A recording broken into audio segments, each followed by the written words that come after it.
Exercise है 13.8 mensuration का, समझिए अंतिम एक्सरसाइज है। हाँ, और इस एक्सरसाइज में हमको जिन सूत्रों की आवश्यकता है वो गोला और अर्धगोला से संबंधित है। ठीक है, गोला का आयतन, गोला का पृष्ठीय क्षेत्रफल या कुल क्षेत्रफल, अर्धगोला का आयतन, अर्धगोला का पृष्ठीय क्षेत्रफल, कुल क्षेत्रफल, ये सारा फार्मूला वो लिखे हुए हैं। पहला जो सवाल था उसमें गोले का आयतन निकालना था और त्रिज्या दिया हुआ नहीं। यहाँ पे देखिए पहला का पहला नंबर त्रिज्या r 7 सेंटीमीटर दिया था और बोला था कि गोले का आयतन ज्ञात करिए आप।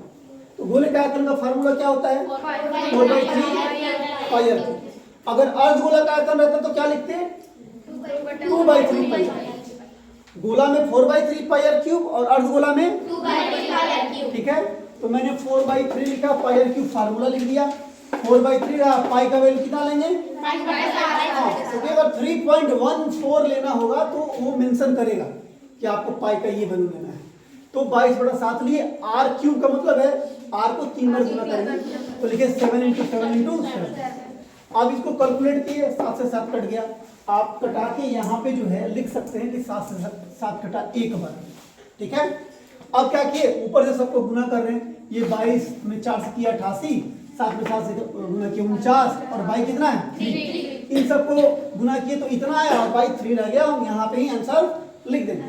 आप चाहें तो इसको मिक्स्ड फ्रैक्शन में, मिश्र भिन्न में बदल सकते हैं, लेकिन नहीं बदलेंगे तो कोई बात नहीं है। आप यहाँ तक इसको छोड़ दीजिए। ये हमारा आयतन हो गया गोले का।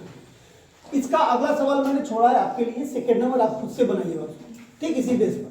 फिर दूसरा क्वेश्चन था, उसमें व्यास दिया हुआ था, डायमीटर दिया हुआ था और आपको फिर गेंद था, गेंद लोहे का एक गेंद है, उसको किसी बर्तन में डालना है। बर्तन में पानी भरा हुआ है, तो जाहिर सी बात है जब पानी भरा हुआ, जब आप गेंद उसमें डालिएगा तो उसमें से पानी बाहर निकलेगा और पानी उतना ही बाहर निकलेगा, पानी का आयतन उतना ही होगा जितना उस गेंद का आयतन होगा।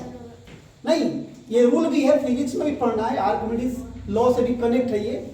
तो यहाँ मैंने लिखा है, पहले तो व्यास दिया था d, तो मैंने पहले r निकाल लिया। r = क्या होता है? d/2, व्यास बटा 2। तो 28 में 2 से बाकी कटते 14 सेंटीमीटर r आ गया। अब लिखा मैंने कि गोलाकार गेंद द्वारा हटाए गए पानी का या विस्थापित पानी का आयतन बराबर गोले का आयतन। और फिर गोले का आयतन 4/3 πr³ था। फिर मैंने 4/3 लिखा, पाई का वैल्यू लिखा और r लिखा 3 बार नहीं, यहाँ पे आप cm³ लिख दीजिए। और अब क्या किया, ये कट गया 7 से 14 2 बार में, तो ये 22 चुका 88 आया। ये 2 लिखा हूँ, 14 में 14 से गुना किया तो 196 आया और बाई कितना है 3। फिर इन सबको मल्टीप्लाई किया तो इतना आया 34,496/3 cm³। ये आपका आंसर हो गया, या आप इसको मिक्स फ्रैक्शन में बदल सकते हैं। ठीक है, इसका भी अगला जो सवाल है, सेकंड का सेकंड नंबर वो आपको खुद से बनाना है, फर्स्ट का भी सेकंड आपको खुद से बनाना है। ठीक है, फिर अगले सवाल पे बना लीजिए।